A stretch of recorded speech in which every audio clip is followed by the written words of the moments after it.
সন্ধ্যার জন্য আজকে বানিয়েছিলাম মজাদার একটা স্যুপ। সবজি ছিল, ডিম ছিল, খুবই মজার।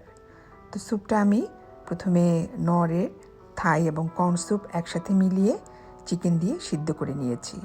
নাড়তে নাড়তে এক পর্যায়ে আমি এটাতে কর্নফ্লাওয়ার দিয়ে দিয়েছি, একটু ঘন হয়ে গেছে। এবং আগে থেকে সিদ্ধ করে রেখেছিলাম ফুলকপি আর ব্রোকলি। এখন ফুলকপিটা দিয়ে দিব। একসাথে আমি দেইনি, কারণ অনেক সময় চিকেন সিদ্ধ হতে বা স্যুপটা বেশি ফোটানো হয়ে গেলে সবজিগুলো বেশি নরম হয়ে যায়। ফুলকপিটা দিয়ে ভালো করে নাড়াচাড়া করে আমি স্যুপটা উঠিয়ে নিচ্ছি।